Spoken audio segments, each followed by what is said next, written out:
السلام علیکم ورحمت الله وبرکاتو. زه یم ستاسو ورور عطا خاورین د خاورین وایس یوټیوب چینل سره ستاسو په درانه خدمت کې حاضر یم. ملګرو، په نننۍ ویډیو کې به موږ تاسو ته درښیو چې څرنګه تاسو ته خپل فیسبوک پروفایل لاک کولی سئ.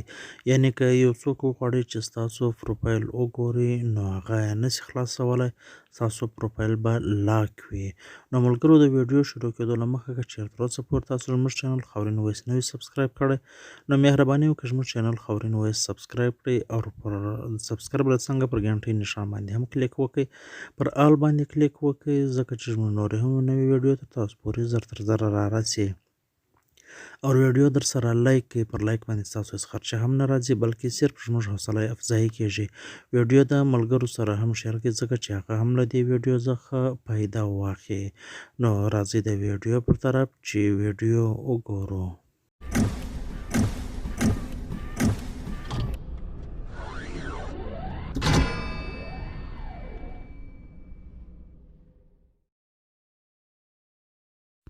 نو ملګرو، تر ټولو له مخه به تاسو په خپل موبایل کې فیسبوک خلاص کړئ. زه فیسبوک خلاصوم. کله چې تاسو فیسبوک خلاص کړئ، د دې بعد پر دا درې لیکرو باندې به ملګرو تاسو کلیک وکړئ. له دې بعد ملګرو لاندې به راسئ، دلته به لیکلي وي سټینګ اینډ پرایوسي، په اخري کې لیکلي دي، پر دا باندې به تاسو کلیک وکړئ، سټینګ اینډ پرایوسي باندې. دلته به ملګرو بیا تاسو پر دا سټینګ باندې کلیک وکړئ.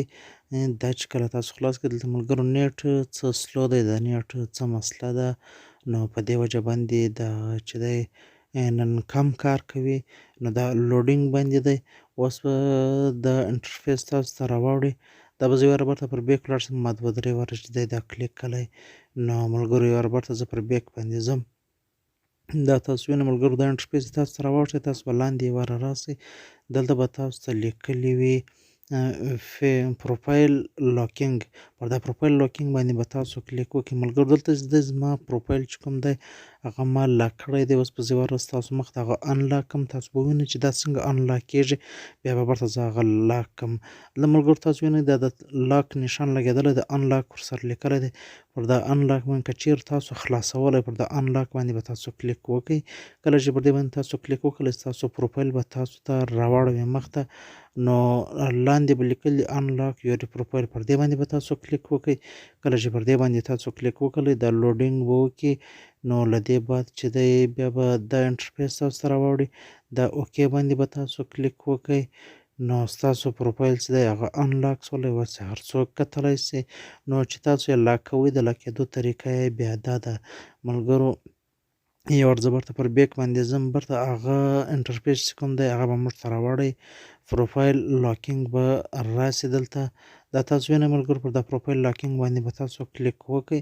کله چې پر دې باندې تاسو کلیک وکړئ، له دې څخه بعد به ملګرو تاسو ته دا انټرفیس راوړي، دلته به لیکلي لاک یور پروفایل، پر دا باندې به تاسو کلیک وکړئ. کله چې پر دې باندې تاسو کلیک وکړئ، نو له دې بعد به ملګرو تاسو ته دا انټرفیس راوړي. دا څه وخت اخلي ځکه چې نن د نیټ مسله، د نیټ ډېر کمزوری دی، په دې وجه باندې څه ټایم اخلي. نو تاسو به لږ انتظار ورته وکړئ چې نیټ تیز وي، بلکل دا انتظار نه غواړي، ډېر زر چې کوم دی هغه پروفایل تاسو لاک کولی سئ. اوس دا د ملګرو د لوډینګ شروع کړی. نو اوس به تاسو ګورئ چې دا زموږ پروفایل چې دی دا به لاک سي، او بیا چې څوک وغواړي زموږ پروفایل ګوري نو هغه به یې نسي کتلی چې زموږ پروفایل کې څه دي. پر دا اوکې باندې به ملګرو تاسو کلیک وکړئ، پر دې باندې ټیک نښان ولګېده چې ستاسو پروفایل چې کوم دی هغه لاک سولی. نو ملګرو، کوم ویډیو خوښه سوي د نورو ملګرو سره هم شیر کړئ او ویډیو لایک کړئ، او زموږ چینل خاورین وایس در سره سبسکرایب کړئ، او د سبسکرایب له څنګه د ګنټۍ نښان باندې هم کلیک وکړئ ځکه چې زموږ نورې هم خوندورې ویډیو تر تاسو پورې زر تر زره رارسي. او ویډیو در سره لایک کړئ، د ملګرو سره شیر کړئ. نور مې پر خدای سپارم، ماته راکړئ اجازت. د الله په امان.